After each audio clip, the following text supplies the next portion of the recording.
Hello, everyone, and welcome to the Influential Oregonian, where we have discussions on Oregon history and academics and interview important people who have made history within or in the name of the Beaver State.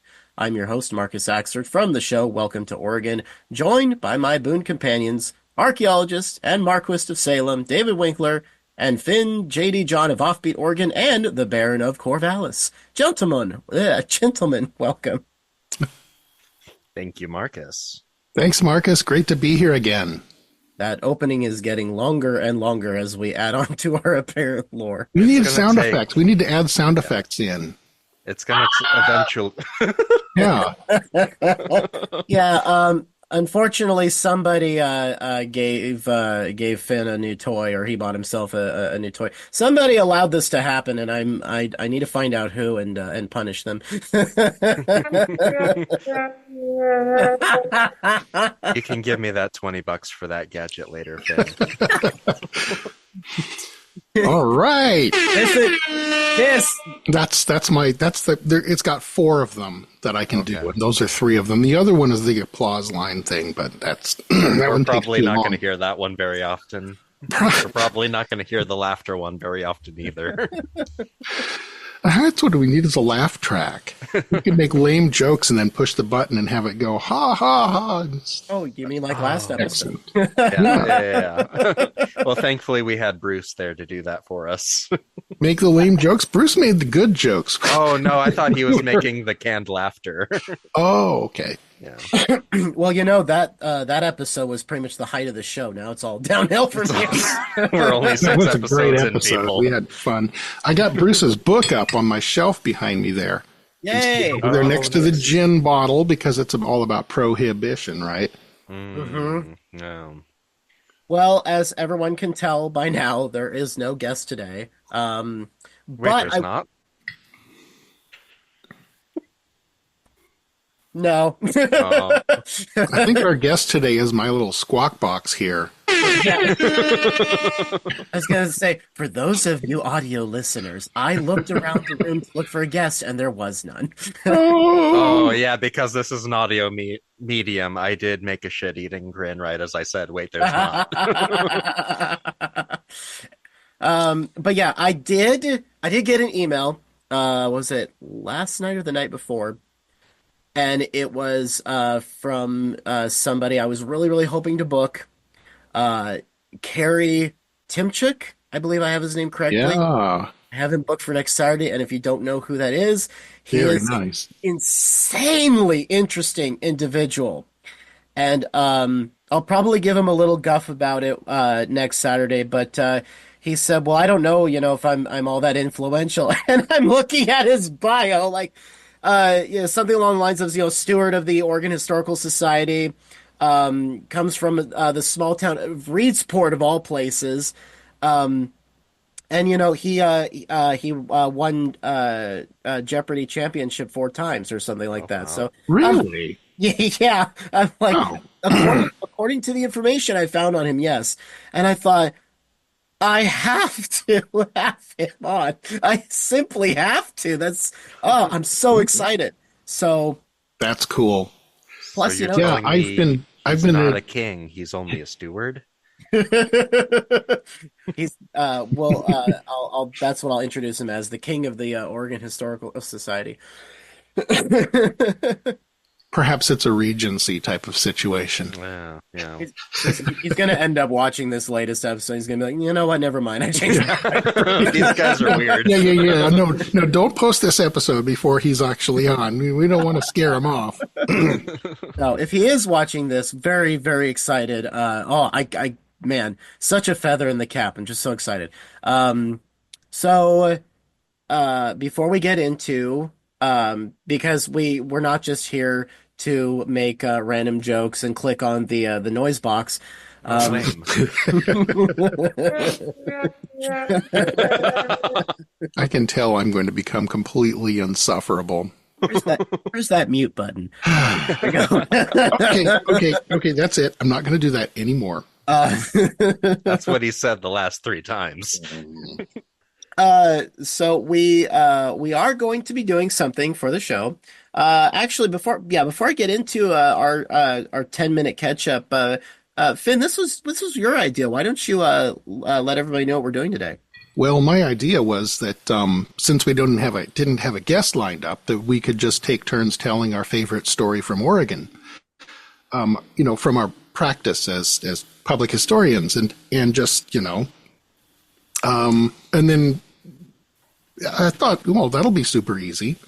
I forgot that David doesn't I was have an gonna amazing say. body of work that he can just reach out and grab and be like, okay, there's a cool story that I wrote up in 2018 or whatever. I'll just get it out and read through it, brush Well, up, and be ready to go. So it turned out that I was making a lot of work for David. well, I am a consummate coattail writer, and so I am picking somebody else's story. Nice. Nice. Yeah, that works great. No, but But this yeah, is such a cool idea, and I was so excited to do it. So this is going to be a lot of fun. I think so. Yeah, I'm excited too. But before we get into that, we'll start off our 10-minute catch up. And the first thing I have to start off with is with this might get us canceled, but I feel it has to be said. Maple syrup is great in coffee. You are incorrect. I will come to your shack in the woods, and I will fight you. I will Yes. lose, but it will be a valiant effort. I call it my Canadian cup of coffee. That is sick. I'm not kidding. Well, In this cup right here, I put in a little bit of pancake syrup.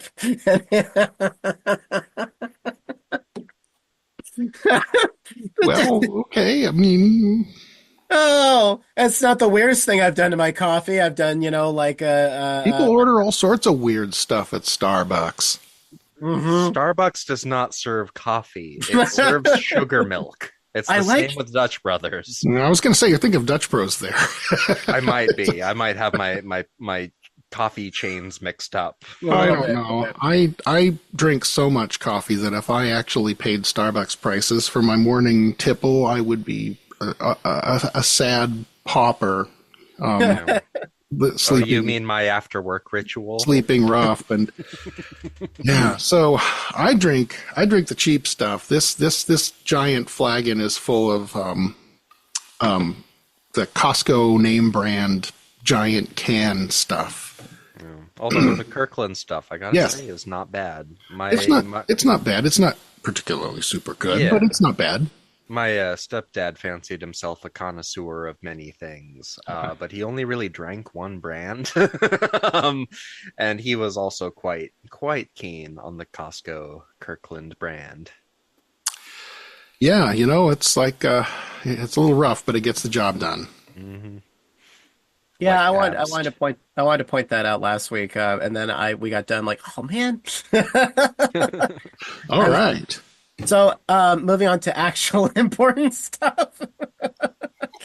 So the website is still in progress of updating. I thought I had everything good to go, and then I couldn't figure out how to get Printful to actually, plug in onto the page. So I'm in the process of still getting that taken care of. But I still working on store stuff. I gotta actually I'm gonna be David, you and I have D&D tonight, which Yes. I'm really excited for.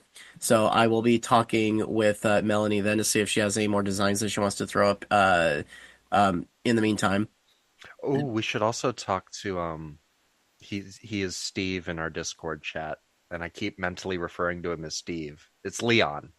We should also talk to Leon and our other friend Marin about designs. Leon, you mean? John's husband. Oh, Leo, yeah, yeah, yeah, yeah, yeah. Okay, okay. I'm Yeah, like, who's Leon? yeah, Lee, yeah, yeah. yeah. Okay. Full name Leon. I don't know why I kept thinking of Resident Evil. I'm like, what? Wait, what? I'm not that delusional, Marcus. I'm not That's- talking about a video game character. So yeah, we're still working on that in case you guys are going to the website and going, wait, there's no store. I thought you said there was. I thought I was going to have it prepared by then. It should have by all rights. It should have been prepared by then.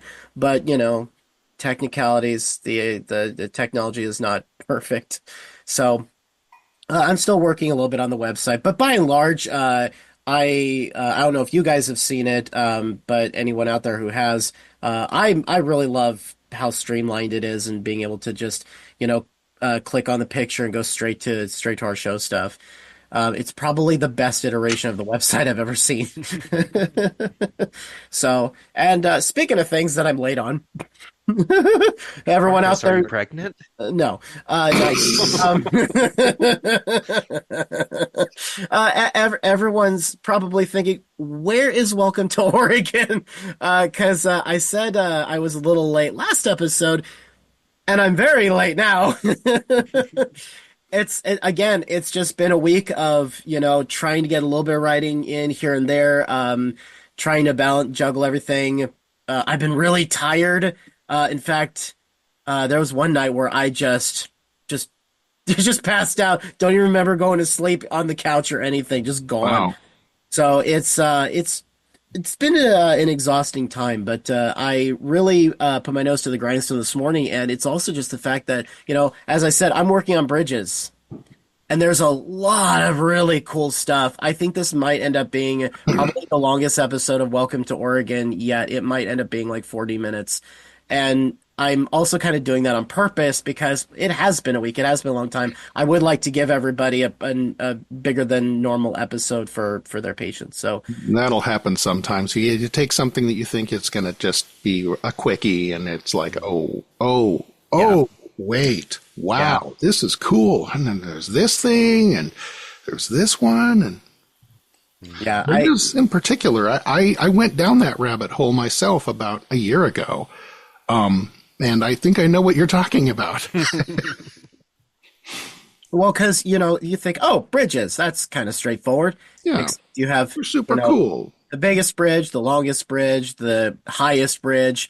You have, footbridges, natural bridges, train trestles, and you have stories associated with them. Like, I think the most interesting story I'd found when researching this was, are I don't think Davo would be, but Finn, are you familiar with the Grave Creek, uh, down in Southern Oregon, the covered bridge down there? Oh yeah, covered bridges. That's also what I did too. Yeah, I've heard of it, but I've never dug into it. I think it's Martha Leland Crowley, I think her name was, that's buried near that bridge, and Hmm. why it was called Grave Creek. It was Woodpile Creek, I think, which is an interesting name for a creek. Oh, But right. Okay. she had died at a young age of typhoid on the Applegate train. Uh, And I started digging into her, and I talk about how Find a Grave is not the most accurate. I don't think it's kind of the Wikipedia of obituaries type thing, mm, but it still has quite a lot of interesting information, including like it showed her parents. So I kind of wanted to dig a little on her parents, and it's gonna spoil a little bit, but that's okay. Her dad had actually died that year in the Kalapuya Mountains, and mm. then her mom ended up getting remarried, and I just kept going down the rabbit hole of that stuff too, and where she ended up being buried right here in Polk County. Okay. Why do I keep finding things that come up in Polk County? Just an important county. It is It's an almost like important you're county. Stuff dead happens center in there. the middle of the state. Yeah. Yeah, you're right. So yeah, it's a really interesting story that I just kept digging more and more into.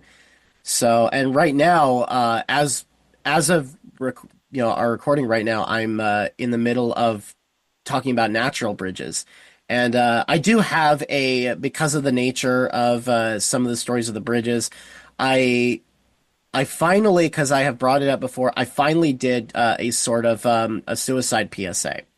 It's a harsh thing, but there's plenty of stories in history about that topic that I have covered personally, and I even mentioned like I've mentioned so many times I think this would be a good time now, considering the topic, to actually kind of do a PSA on that, give out the Mm. number, all that good stuff. So I did that. So yeah, it's it's been a really fun. I don't want to stop writing, but I know I need to get to a point soon. Um, and lastly, speaking of writing, so we had talked with Bruce just a week ago about talking about collaborative projects, and we actually sat down Thursday night for a couple hours and hung out over Facebook call and started going down the rabbit hole of like horror related stuff for this book that we're kind of planning on working on. Very And nice. there's one other thing that I thought about that morning that I asked him, and he agreed to do it. And I'm really, really excited to announce this. He is going to basically be our first official writer for the network. Oh, Oh, heck cool. Uh, Yeah. I asked him if he would be interested in writing episodes for Welcome to Oregon.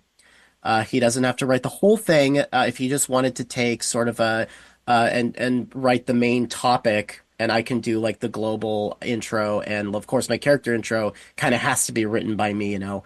So he said he would love to do that, which is great because for times exactly like this, I Yeah. can just go, oh shoot, I'm gonna be late on this episode. I'm just gonna pull one of Bruce's works and get it edited, so I can narrate it and then yeah, do that. And honestly, it might even get to a point where we kind of become this well-oiled machine. It could be where Welcome to Oregon finally gets released on a weekly basis. Because, you Oh, know, he that can would do be an cool. episode, I can do an episode, he can do it, and so on. So it's really, really exciting. I never thought that this would ever happen. I always thought, you know, I'm always just gonna have it bi-weekly because that's my schedule for the most part. So anyway, I won't take up any more airtime. There's just been a lot of really cool and interesting things happening this past week. So I'm going to kick it off to David. Oh, is it my turn? It is your turn. Alphabetical order, Oh, except for me. oh, heck yeah. So I have to apologize to our dear listeners up top, because I got the date wrong For for the fifth Kimberly. time. Yes, for Kimberly Fifth. Shush, Marcus, I'm telling the story. This is my bit. Stop ruining it. I'm really good at it, though. Yeah. So for the umpteenth time, I got the date wrong for Kimberly Fitzgerald's upcoming public excavation. I've got it nailed down now, straight from her. It is beginning with a Zoom orientation this Wednesday, and then digging will commence on that Thursday. So it's not the 27th, but the 28th, that digging will actually start. And again, this is for the sort of latest stint on our archaeological exploration of the Indian Manual Labor Training School that was set up by Jason Lee that became Willamette University. There will be a public visitation day. Um, so I will get that date and actually write it down this time. So that way, any of our listeners who are interested can come down and talk with our many wonderful volunteers who have heaps of experience in the archaeological world. And yeah, it's just kind of a cool time to see, see how the proverbial sausage is made. Um, and that's all I've really got at this point. Oh no, I am in the process of working on my very first episode. So I will talk with the boys here, more about that later. It's taking me a long time, so I don't know any kind of release schedule yet, or what my sort of show schedule going forward will be, but part of the reason I'm grateful for Finn for coming up with this idea is this is my first outing in writing a narrative. So we'll see how it goes. Nice. Yeah, Lord knows you have plenty of you have people with plenty of experience to help you out, which Mhm. is, you know, not really a lot of people can say that they have close ties to, you know, not that we're like huge, like prolifically, you know, famous writers in the state or whatever. I mean, Yeah. Kingpin. I We would are say Finn is. kingpins. I would say Finn Yes. is because his work is everywhere.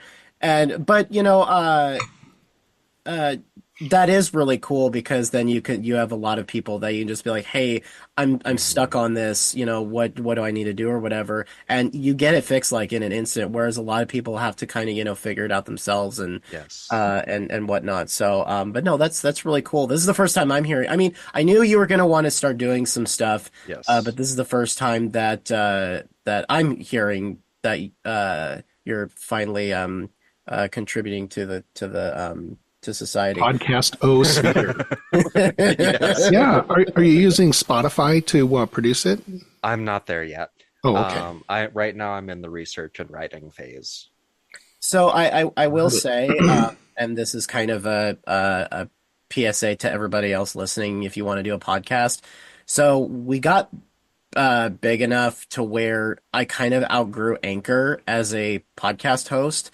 Um, Mostly in I need the dynamic advertising function, which if you don't know what that is, it is, you listen to podcasts and stuff and you hear how advertisements get dropped like beginning, middle, end, and that's kind of what that is. And it allows you to change the advertising for all the episodes across the board or changing certain things. You can do multiple stuff. So like that's one of my back burner projects for Welcome to Oregon is I need to go through and update all the episodes and cut the ends off. So that way, even from the episode 2 years ago, it'll get current updates, like outros and stuff for whatever I need. So, with that being said, it also has two shows on it. It has this one and it has Welcome to Oregon on it. So, when you're ready, you can have me upload it to the network Mm. podcast host, and I can do that heavy lifting. So that way it's all in one place, and you're not having to. I mean, again, there's like Anchor's free or whatever, but you're also Yeah. getting that function without having to pay for it. Yeah. Yeah, short of advertising, I don't use any of the advertising modularities in my stuff. I've just never looked into it. I should probably do that, but I've been really impressed with Spotify, and I would say if a person has a podcasting plan that doesn't involve dynamic advertising, they're pretty good. I Yes. get really surprisingly granular statistics from them, which is I'm not used to that because my Offbeat Oregon podcast has been going since 2011 or something like that, and so I just do that one by myself, you know, coded XML files uploaded to my website kind of thing. So I don't get anything from that. I have no idea as far as that goes, what the audience is like or anything. But yeah, that's awesome. Yeah, I should say that before I forget, because I just realized it's Captivate FM that I use now. And like I said, I primarily use the dynamic ad stuff for my own personal, and also so we can create our own in-house ads. I have no delusions of grandeur that anybody big is going to be knocking down our door to advertise anytime soon and getting monetary value. It is pretty much primarily just a tool where our own universe that we're creating here, we're all getting like Bruce. I advertised his book for a month at the foot. This episode is brought to you by Established Titles. Where you can buy Install a slip of honey and paper. you'll. Gosh. Oh yes. Well, we should probably get on with it. Yeah. Yeah, Finn, do you have anything left? Well, I've had a fairly busy week. I have re-recorded all of the intros and outros for Offbeat Oregon History so that they include on some of them they pitch different things in the outro, like hey, check out the network, hey, check out Welcome to Oregon, that sort of stuff. So that's going to be cool. I haven't updated those since 2019. They're getting a little bit old. I also am working on the Penny Dreadful Story Hour, which this latest edition of it is 2 hours long. And so I was like, okay, this is nuts. This is not an hour show. So I'm renaming it the Penny Dreadful Story Show, and I'm adding an additional Penny Dreadful to the lineup. That should make it shorter. But yes. there's something called the Mysteries of London, which was a Penny Dreadful, one of the earliest ones. And according to one of the scholars of this period, it is actually the fiction work that was read by the most people in England in the 19th century. So it needed to be in the lineup anyway. And in order to make this work, I needed to have 6 dreadfuls that I'm dereking from instead of just 5 so that I could split them into a Saturday night episode and a Wednesday night episode. So more dreadfuls coming your way in smaller noggins. And that has been fun. I'm so excited to hear that. I'm really excited. Keeping me busy. Yeah, yeah. Okay. Well, yeah. Now that we're already 25 minutes in, Yeah. long 10 minutes, but that's okay. I was Now I have a suggestion. Let's make this a 2-parter. So you guys go today, and then we'll have Carrie next week, and then I'll do mine the week after that, or something like that. Because I have a feeling if we all 3 of us go, starting now, 25 minutes into the show, well, it'll get to be lunchtime. Some of us might faint from hunger. As you can see, I'm about to waste away. Well, why don't we see how it goes? Let's Sure. get started. do And yeah, because we first episode was an hour and 20, and that went just fine.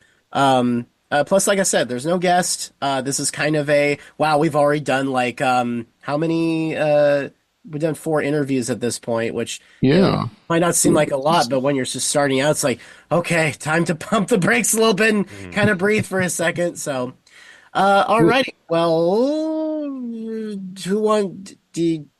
who wants to go first? Do we just want to go alphabetical? Yeah, let's do our usual lineup. Marcus, take it away. Oh God. Well, okay, so I have a lot of favorite stories of the state, obviously, having grown up here and BS'd with the old timers and everything. But there was one story that has always stuck in my mind for like over a decade. When I was previously married in a past life, my ex-wife and her friends loved going, ghost hunting, amateur ghost hunting. We go to cemeteries and stuff like that. And we would, the internet was still fairly young in 2011, 2012 kind of thing.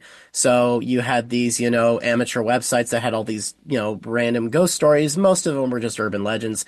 But there was one that stuck out to me. And it was the story of the Lafayette Witch.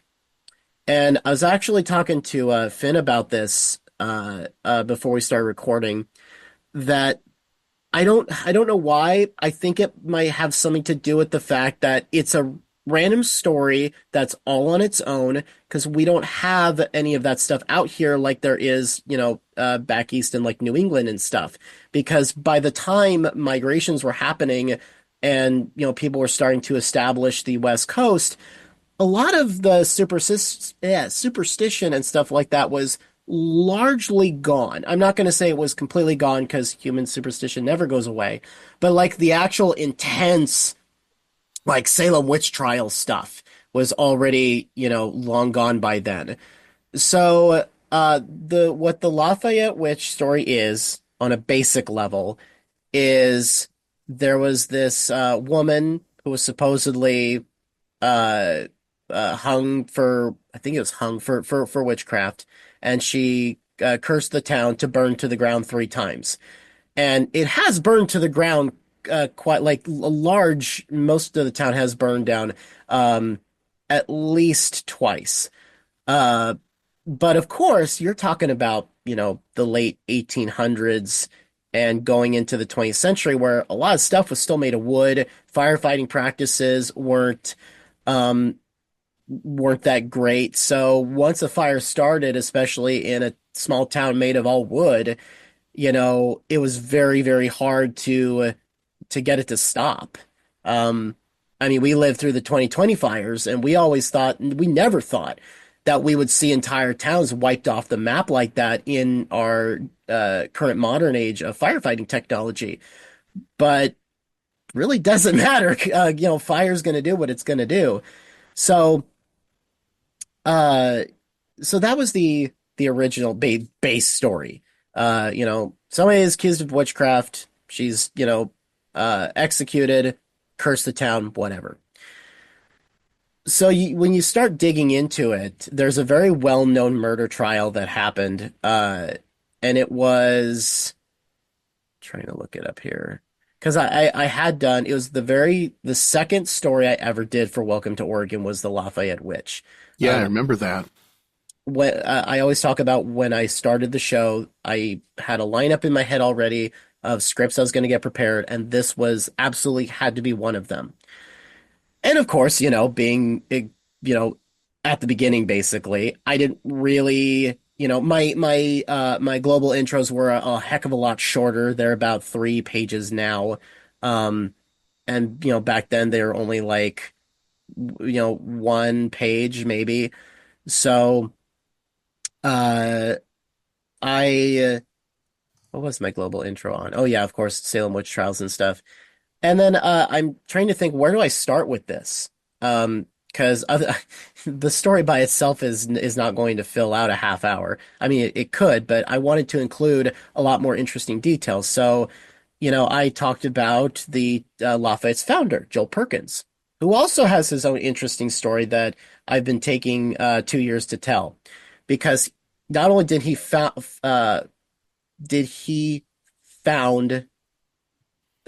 that's a really weird way to put it. The town of Lafayette, but he also founded. Okay, that's the right word. There we go. It's Saturday morning. We'll get this. He founded Grants Pass, which was originally known as Perkinsville, and then I thought you were going to say it was originally known as Grass Pants. yeah, no, that was something that was really interesting to learn that uh that Grants Pass was founded by the same person. And not only that, but he has a pretty tragic end to his life. There was scandal involving his young wife collaborating with another man to murder him. So I ended up doing another story, and I don't remember what it was offhand, but it was where I actually have been able to revisit that story and kind of elaborated on it more.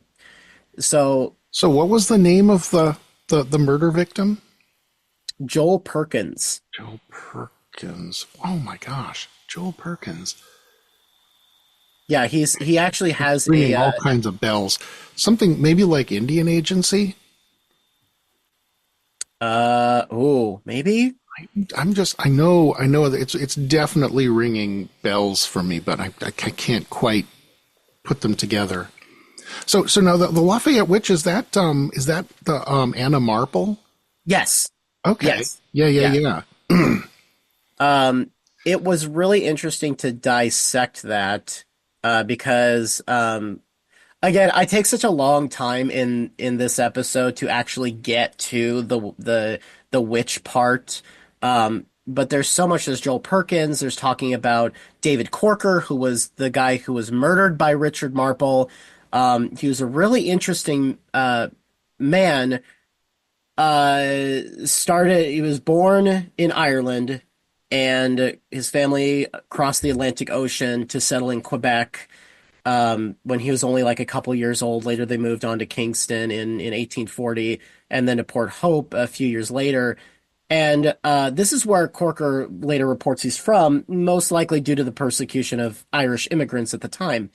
So claiming that he was either from Canada or the States would have served him better than saying he was. Plus, by that time, he was only in Ireland for 2 years of his life, his first 2 years. So he's got deep roots in Ireland because that's where he was born. But to say that you're Irish uh, it was for him at the time, it was a bit of a stretch. So it was easier to just say he was Canadian. Um, so, like a lot of men at the time, he went on to chase the gold.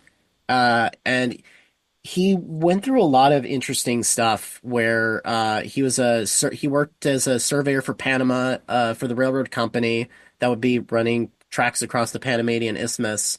Um, but we know very little about his life, particularly after 1860. Supposedly he was a miner in California, and the census shows there was a David Corker, although no one knows for certain if it was him. Um, he also claimed he was mining in Idaho. Again, nothing can be really proven to that claim. And he supposedly first came to Oregon in 1863. So he is quite the mystery, but we do know that he came back to Oregon in 1878. Um, this time as an inventor, staying at a boarding house or hotel in Amity, and later that same year filed a patent for a new harrow, which, if you don't know what a harrow is, it's a plow attachment. Now, Marcus, was Mr. Corker deaf?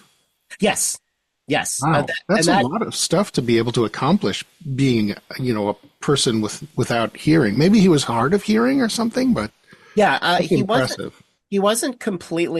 he wasn't completely deaf, but he was very hard of hearing.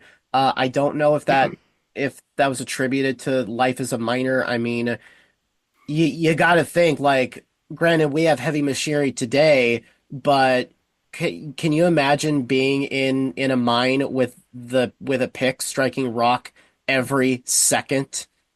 I mean that. Or being underground when somebody touches off a stick or two of giant powder, yeah, I could see there's definitely all kinds of opportunities to damage your ears back in the day. Yeah, there is a uh no, I don't know if I want to do that quote, but because there's a quote from the Tombstone Project that I had included. But one thing, because I've actually been to his grave, I can't remember. It's an Oddfellows. It's a Masonic cemetery outside of Lafayette, and it's a really cool one too. Like it sits on a hill, and especially when you kind of get closer to dusk, it's really imposing. But you get up there, and it's really beautiful and everything. So talked about David Corker quite a bit, and then uh of course there's his actual discovery of his body when he was murdered. Um so I'm trying to go through here. I guess so. Yeah, it goes into basically the what happened with when he was killed. uh there was family. There was Anna Marple, her son, and Richard's wife, and I can't remember what her name is. Um, Julia, I think, wasn't it? That's what mm, I come up with. I pulled up my version of this story, which I don't think is entirely. I need to update it with some of the insights that you were able to obtain in Welcome to Oregon. But it's mostly from Diane Gurris Gardner's book, and she calls her Julia Marple. Not Marple. yeah, Julia. or Yeah, Marple. yeah. So basically, I'm trying to. According to his confession, his mother Anna, Richard's confession, because Richard was caught in Independence of all places during a uh, for shooting him at a man named Sam Lee, as well as a robbery in Independence. Um, so when he was incarcerated, he confessed to an inmate named William Henry Hess, which of course jailhouse confessions are very unreliable because most of the time they're just trying to give you a big chunk of information to bargain a plea deal to get out. But according to his confession, his mother Anna had been intimate with Corker in a setup to rob the man of all his money, to which he did have quite a good sum. The plan wasn't to kill Corker, but to drug and rob him. However, the plan was already falling apart when his mother failed to leave the door unlocked, and then the drugs failed to put him out completely. So they both made the decision to kill him and set fire to the building. Although the latter part was never done, and I can't find anything as to the why. Although I think I did end up finding out why. And I can't remember exactly um, the reason, but there what ended up being a reason for it. So, uh, going through, because yeah, the details of the case are kind of interesting. There's a couple of things that contradict each other. Um, Marple was hung at the Yamhill County Courthouse in Lafayette, the last legal hanging in Yamhill County. A fence was erected to keep uninvited onlookers out, although 30 people were invited to view the hanging, and of course, his mother was not one of them. So this is where the urban legend of the Lafayette curse begins. Um, she was so upset that from outside the confines of the gallows, she screamed that the town would burn to the ground 3 times. Now, I don't like this version. There's another version that says the town would burn and never prosper. And this is the version that I like the most because it just feels more authentic. Uh, and oddly, Anna herself was never even suspected in the murder of Corker, according to my research at the time. Again, she very well could have been. Um, Gus's wife, she after Gus was hanged. Thought it was right because Richard's name was also Gus. Oh, So was it? Gus, Huh. yes, I believe. Um, Moved away from Lafayette and for the most part faded from history. Although it's said from there she moved to Jackson County, and there are records that she is buried in Jacksonville Cemetery in Southern Oregon. So that's where his mother is buried. And Uh, she had a deceased husband who had a military pension, right? Was that, am I remembering that right? I think so. I don't think I ever covered where the father went, although I really should have. But at this point, I was already getting so many details that it was hard to keep track of everything. So this is the part that I really love to uncover, which was, did the curse really work? It's worth noting that several major fires are documented, including one in 1895, which burned down a general merchandise store, a tin shop, a grocery store, a doctor's office. Another major fire was in 1897, which destroyed the post office, the butcher shop, a drugstore, and a candy store. And then one in 1898, which burned a flouring mill and elevator. Uh, so in 1904, the most devastating one came, burning down 16 buildings in all. And of course, even more fires came in the years following, and the damage became so severe that Lafayette never recovered economically. So you would think, okay, it sounds like her curse worked. Or did it? Because here's the thing. Something you might notice when you go through dates is that they don't really line up with one particular event, which is arguably the never prosper part that Anna claimed to have said. Long before she even said it, in the 1870s, a railroad line was being discussed. Thank you, Google, Oh, for interrupting me. Um, we're just going to close right out of that. Um, to which merchants in McMinnville sought and gained links to the small but rapidly growing city. Because at the time, both Dayton and McMinnville were actually smaller than Lafayette. Lafayette was the county seat. But wasn't it close by the river too? If I yes, remember yes, right, yeah. yes, it Which was. would have been the main, you know, once Shampooey went away. Yes. But due to an oversight on the town of Lafayette by failing to seek a tie-in to the railroad, they sealed their fate. Jacksonville had done the same thing, where they had failed to secure the railroad, so the county seat went to the growing city of Medford instead. They were really smug about it. They're like, and I think it actually Prineville did the same thing. They're like, well, I, we're too big for the railroad to pass up, and the railroad guys went to Bend and said, hey, what'll you give us to come through your place instead of Prineville? And yeah, yeah. So if you pay attention, you'll notice that Gus Marple is still alive and awaiting execution at the time. It was in 1887, after the need for a new courthouse was greatly pressed, a countywide election was held and the vote passed to move the seat from Lafayette to McMinnville. And Gus is still alive at this point. So the curse isn't even mentioned.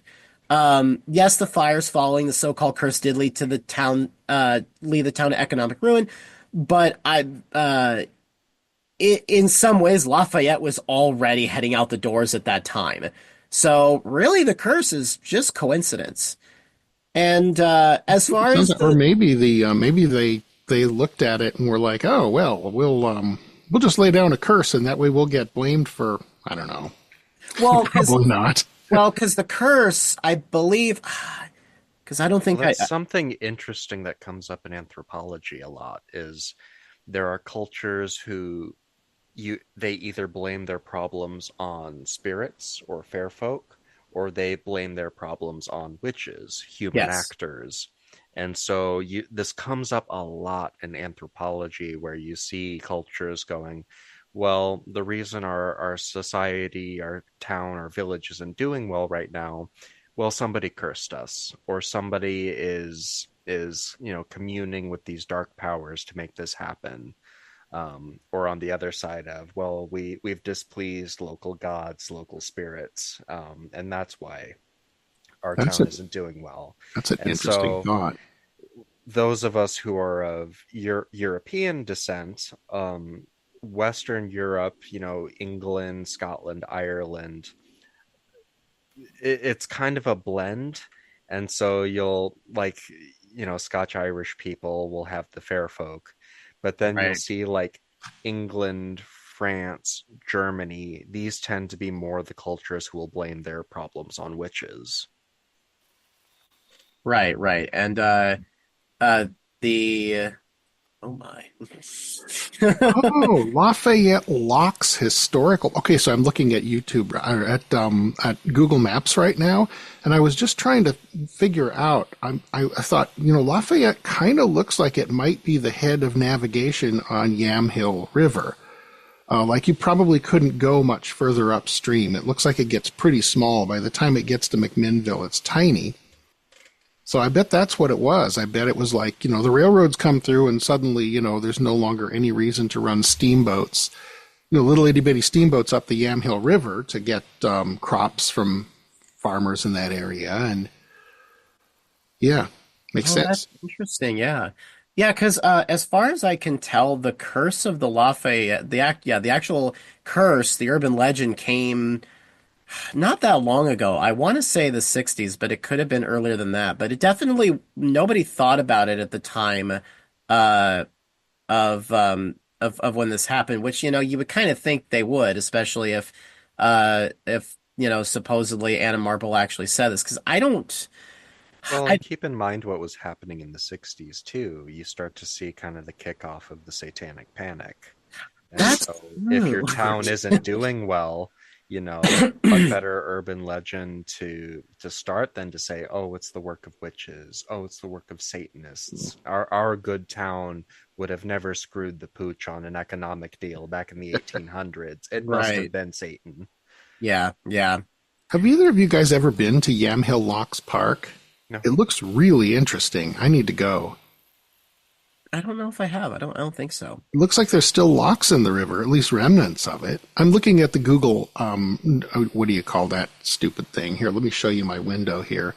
Um, there. Uh, so here it is, Wow. Lafayette Locks Hysterical Park, and this looks like this is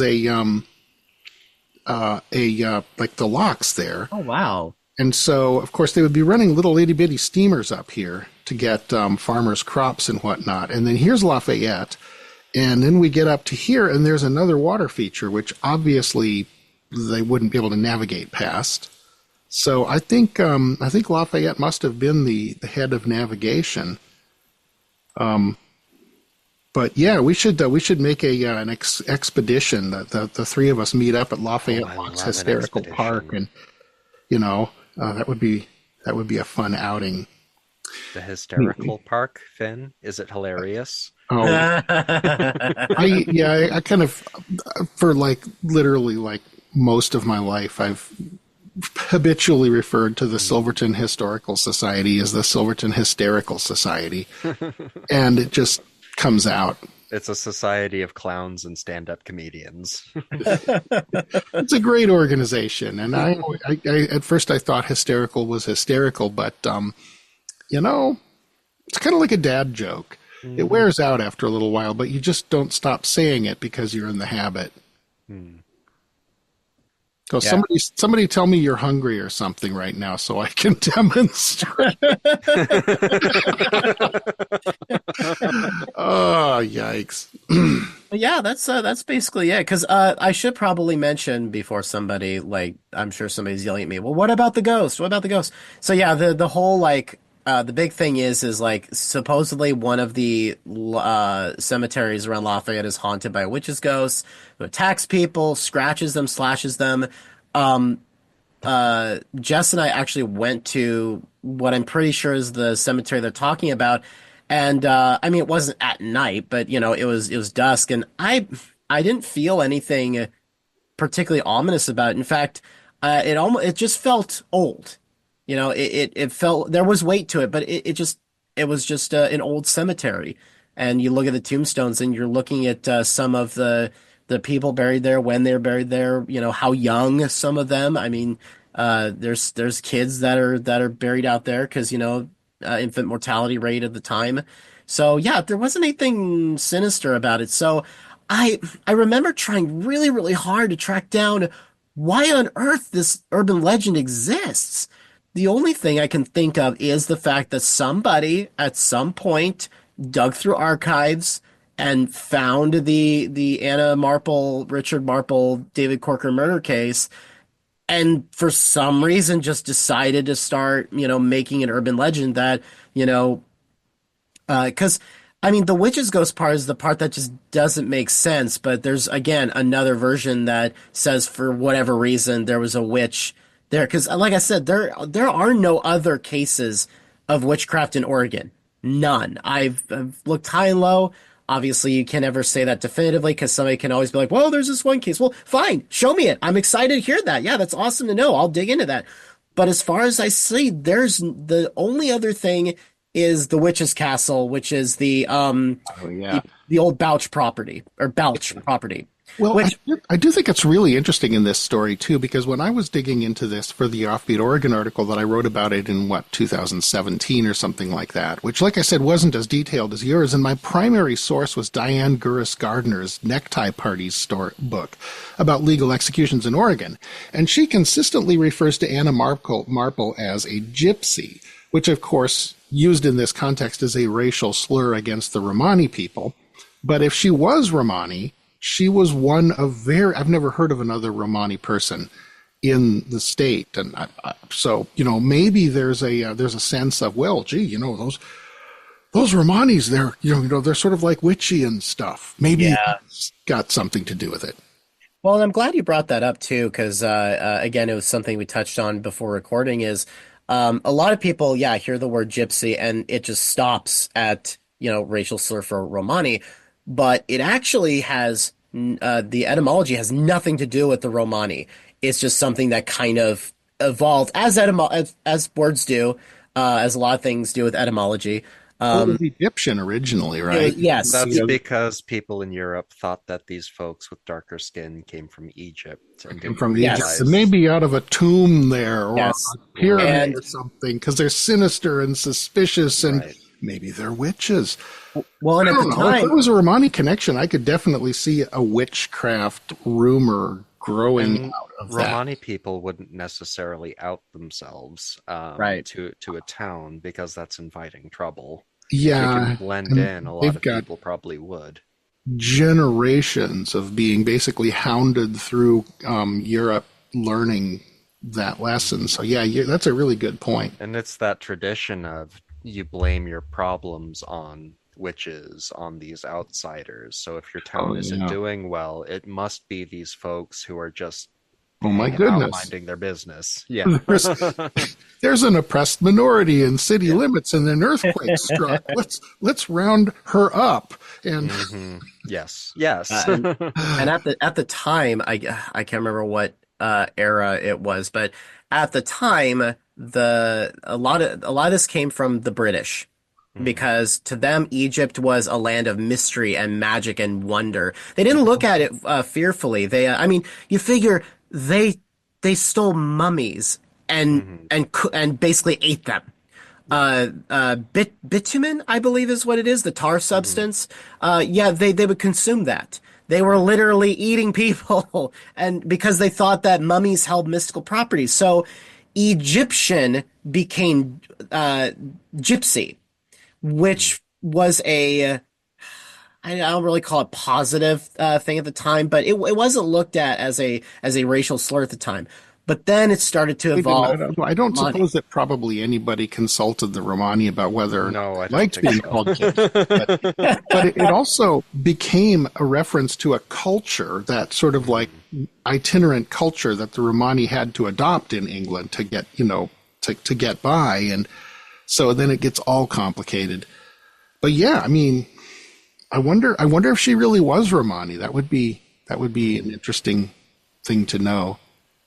But you're right, David. Probably if she was Romani, she'd be like, "Yeah, no, I'm Italian," and Uh-huh. that would be that. Yeah. Well, Well, no that's different what than Corker. that's Corker. what my grandmother did is she wouldn't say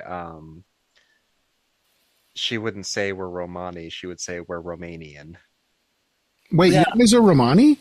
No, no, my stepdad. My Oh, okay. stepdad Yeah, is he's Sinti, which is a different culture. yeah, yeah. But my grandmother didn't want to admit that, and so she would say that they were Romanian. Romanian is badass. That's close to Hmm. Transylvanian, and that's Yeah. like Yeah. what everybody wants to be. Yeah. Because then you can just count all day and be on Sesame Street.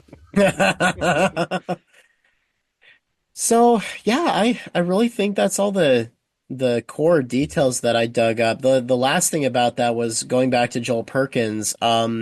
He was oh shoot, I had it for a second. It's at the end of one of my pages. Um, but he was murdered by a man named John Malone, and he got Joel had ended up getting married to, like I said, a younger. There we go. Sadly, his life of success was about to come to an abrupt end.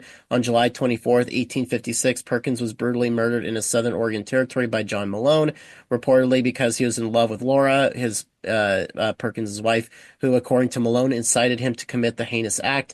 He committed suicide after his confession, and Laura was tried but acquitted as an accessory to the crime. Wow. Yeah, and I'll have to do a follow-up at some point when we do one of these because there is I did dig up more of that story in a later episode, which I was kind of really excited for because there's a whole thing to that, and I wouldn't mind actually doing an episode on just Joel himself at some point in the future. Yeah, this sounds like a really interesting story. And it sounds so familiar. I'm just trying to figure. I'm like, you know what I need to do is I need to do a hashtag search on my website and see if I've written an article about him, but I don't think I have.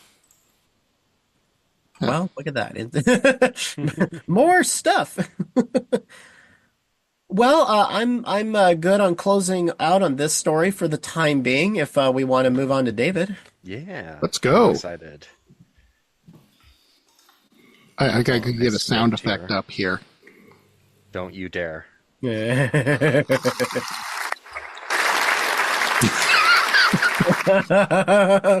Hear those of ye. you who are not watching YouTube, and really, why aren't you? I just did the celebration shaking of my Oh hands. yeah, the Yes, bravo, yeah, bravo, bravo. bravo, yeah. Okay, I'm ready. It's a cool, mild day over Salem, the sleepy capital of our state of Oregon. Within the historic Pioneer Cemetery, the smoke of incense, the music of the bamboo flute, and the prayers of Buddhist monks rise through the cool spring air. This is Salem's now annual Qing Ming, or grave sweeping ceremony. Around a humble stone tablet with a now faded inscription that reads, "To the tomb of the unknown friend." Descendants of Salem's Chinese community and their neighbors place offerings of fruit, prayers, and incense. Stories are told of the Chinese people who first came to Salem. Stories of their lives, their families, their successes, their loves, and their legacies. Are told of people like George Lai Sun, who was a successful businessman and the unofficial mayor of Salem's Chinatown, or Lao Sun Fuk, a successful businessman and hop farmer known to his neighbors as Hop Lee. A speech is given by the mayor about the importance of acknowledging the city's past and honoring the residents who made their lives here. More interestingly, though, is the speech given by another city official. Dressed in black funerary attire is the person who helped make this festival happen. In 2017, Kimberly Fitzgerald had a question posed to her by the Salem Historic Landmark Commission, and that question was, did Salem, Oregon have a Chinatown in the late 1800s? A simple enough question. Most, if not all, cities and towns on the West Coast had Chinatowns, neighborhoods that housed migrant workers and business people and their families, People came from all over the world to work in Oregon's burgeoning mining, timber, farming, shipping, and milling industries, not to mention all the people who came to build the nation's railroads. So it is likely that Salem also had a Chinatown. Today, we know that it was along the main drag of Liberty Street in downtown. This information was uncovered through the collaboration of the Historic Landmarks Commission and, to quote, a 15-person committee included representatives from the Portland branch of the Chinese Consolidated Benevolent Association, or CCBA, Portland's Hoi Yin Association, Willamette University, the Willamette Heritage Center, Friends of the Salem Pioneer Cemetery, and members of Salem's Chinese community. Working together, this team uncovered a 1963 newspaper article that detailed the inadvertent discovery by city parks employees of a then historic shrine and funerary table in the Oddfellow Cemetery, also known as the Pioneer Cemetery, that had fallen into disrepair from years of vandalism and lack of upkeep. The park officials made note of a few remaining funerary objects that were, quote, disposed of with finality. The question became an archaeological one. Is there any physical remnant of that shrine and funerary table? Furthermore, are there Chinese individuals who are buried in the Oddfellows Cemetery? The answer to both of these questions is yes. To the question of buried individuals, there are an estimated 32 people of Chinese descent who are buried there, 10 of whom have headstones. Overall, there were 111 people buried there. And something to know about Chinese funerary traditions is the repatriation of remains to the descendant's hometown. Typically, this would be handled by the decedent's family, though in America, business organizations called Huiguan would help where they could and maintain local cemeteries. The question of the shrine and table, however, would involve some literal digging. In a rare stroke of luck that makes or breaks an archaeological investigation, HLC, Historic Landmark Commission, committee member Rick Hiltz grew up across the street from the cemetery and remembered, quote, an L-shaped bit of concrete that was flush with the ground. This paired the search of a very large cemetery down to the precise spot where the shrine was located. Excavation is somewhat rare in archaeology. A common adage in our field is that archaeology is a destructive science. This means that once a site is excavated, it cannot be unexcavated. All the strange patterns and impressions in the soil, all of the artifacts laying in their original resting place, these things that tell archaeologists what happened at a place, none of it can be put back. We get only one chance to answer our questions. We prefer to leave sites as they are, anticipating better technology and truly better questions. Sometimes, though, a descendant community like those of Oregon's Chinese American residents and historic preservation organizations will let us know when it is time to ask our questions of a site. When the concrete L was uncovered in the Oddfellows Cemetery, it was time to ask those questions.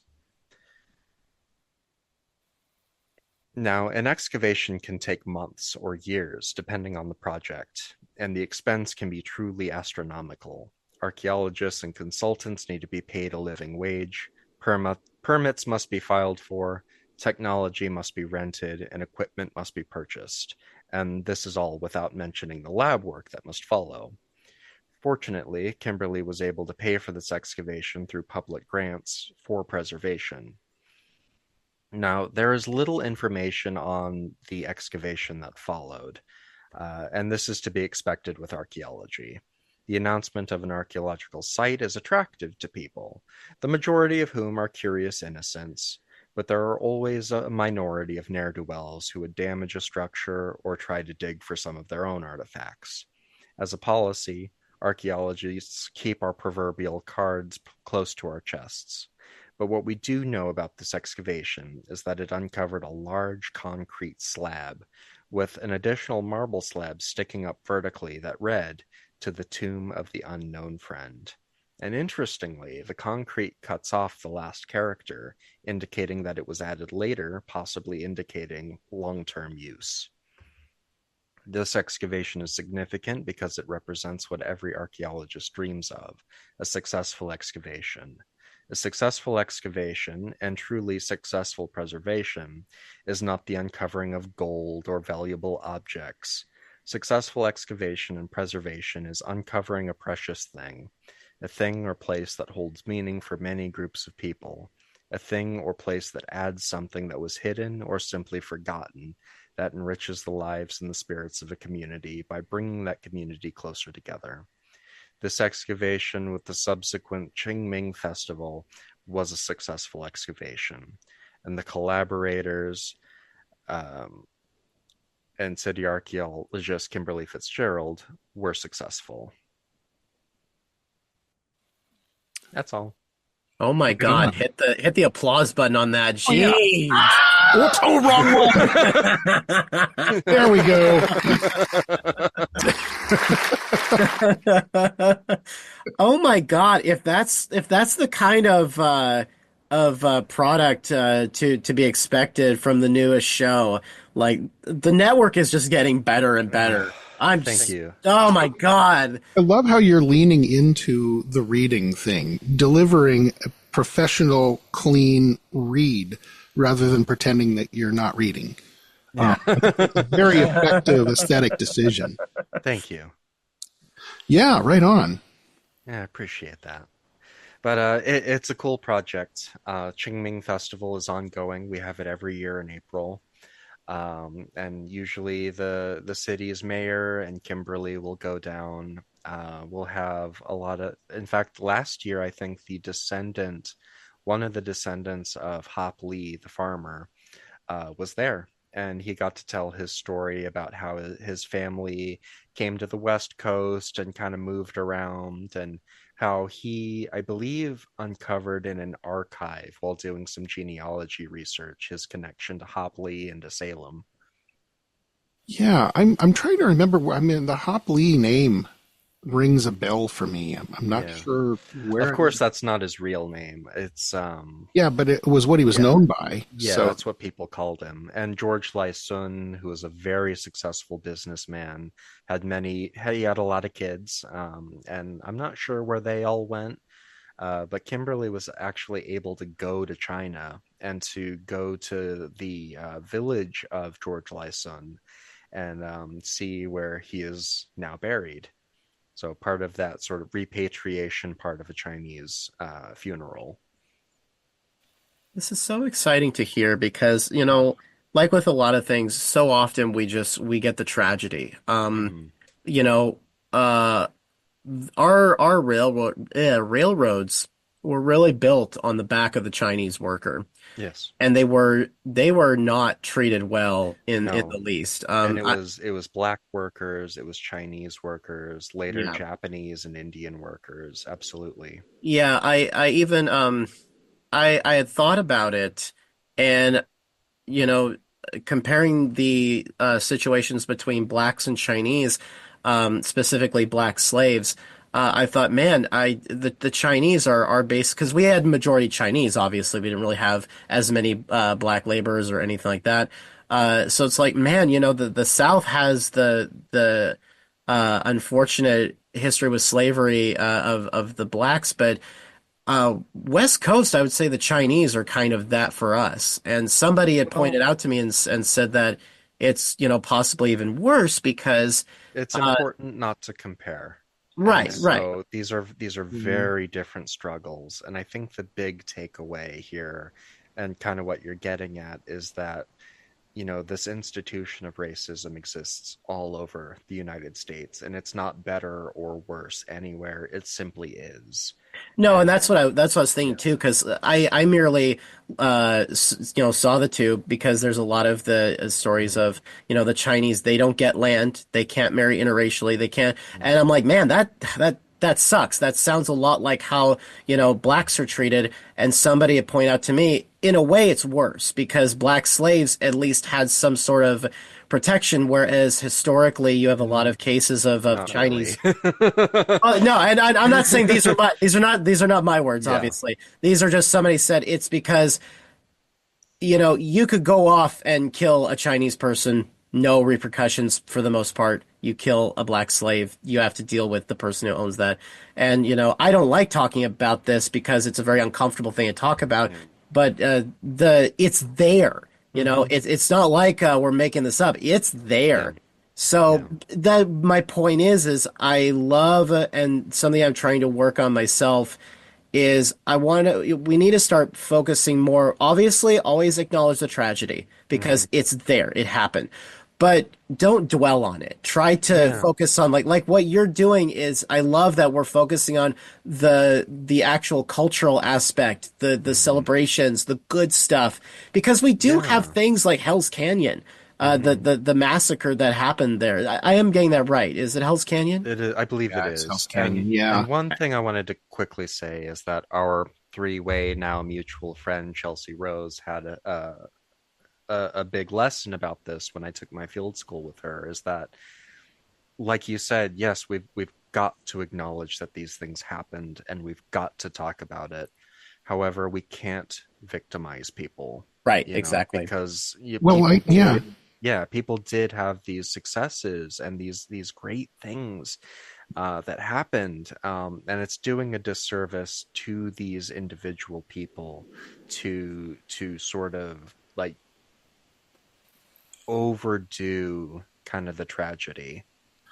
Yeah, I was going to say that's kind of the other part of that is that the headwinds that are created by institutional racism make the stories of the people who rise up above them underdog stories, Hmm. and so you get these just amazing people who thrive in spite of Hmm. this stuff. And I mean, those stories are some of those stories are the most compelling ones for me, and Hmm.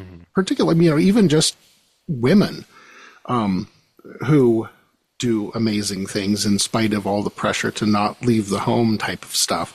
Hmm.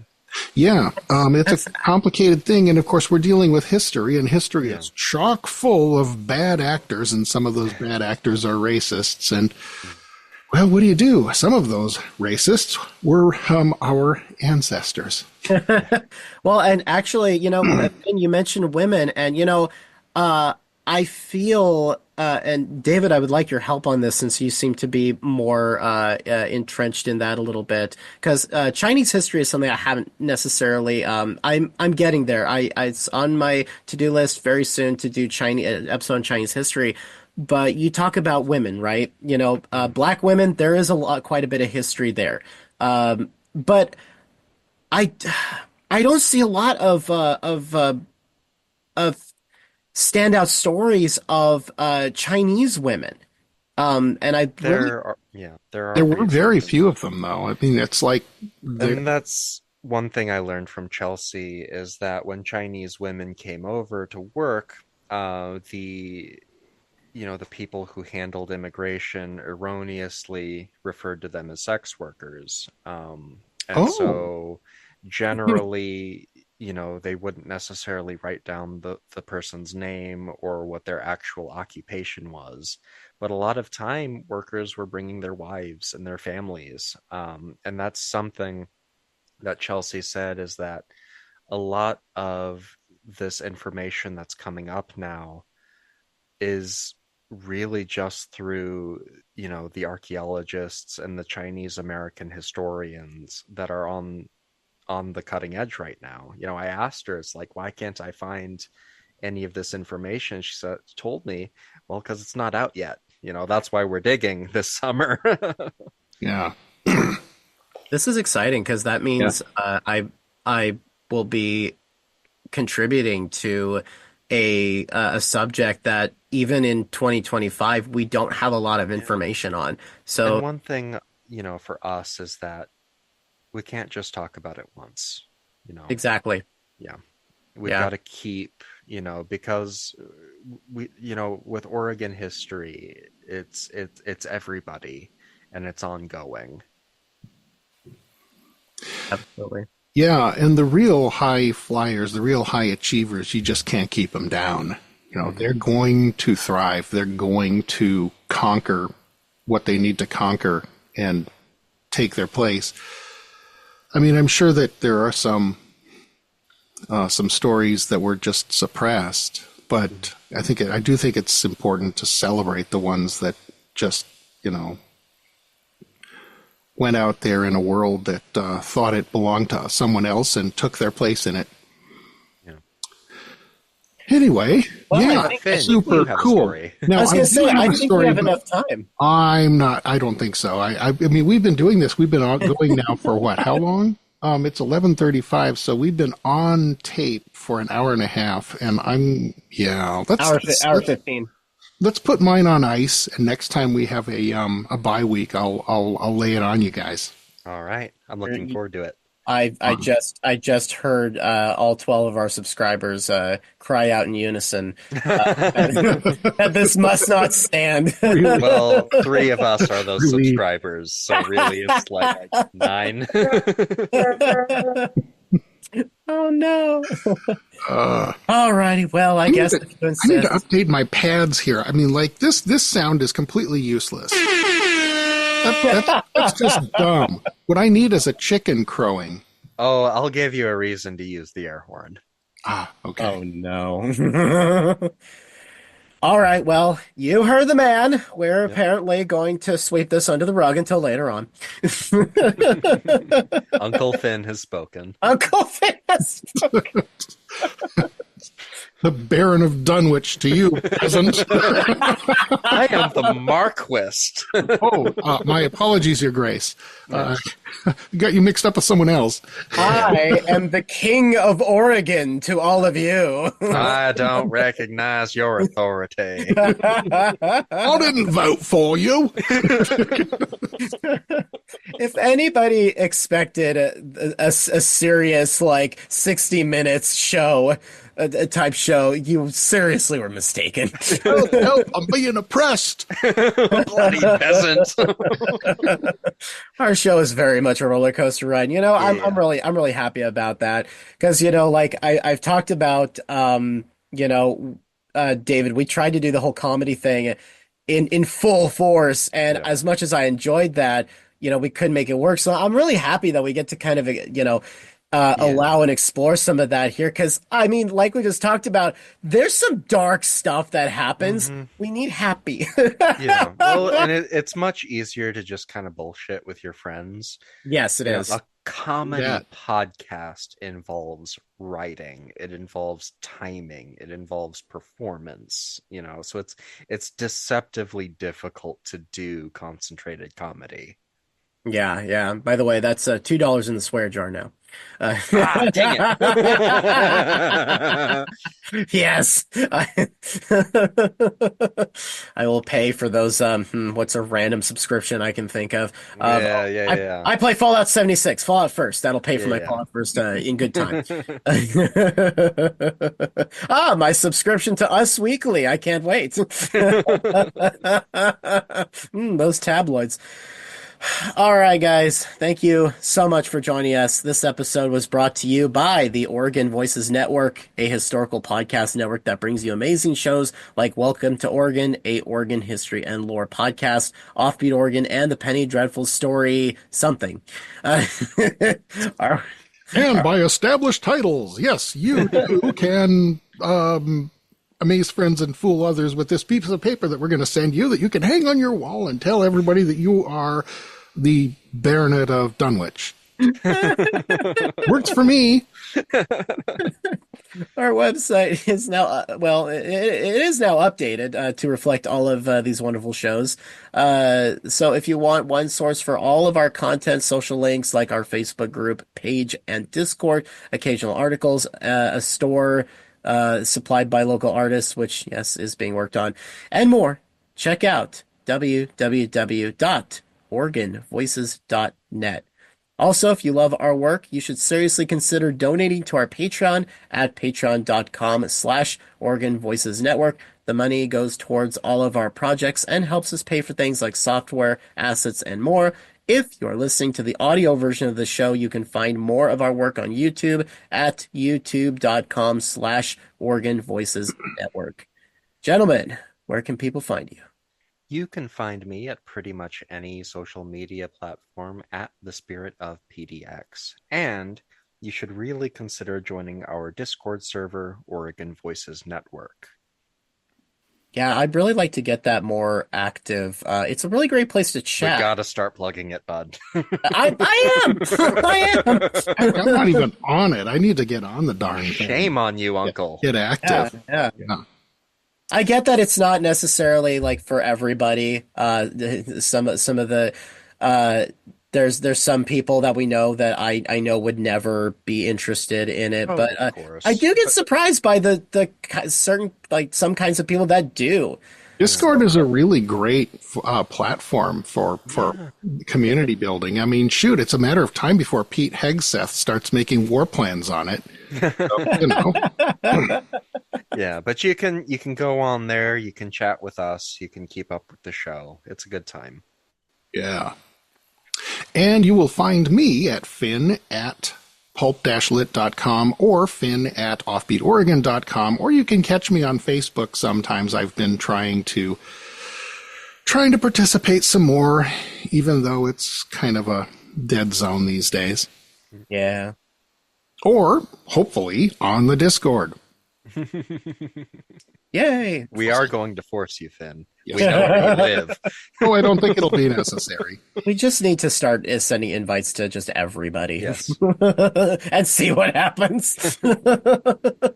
All right, guys. Thanks for listening. Thanks for watching. From myself and the crew, later. Bye. It never gets old. No, actually, I think it does.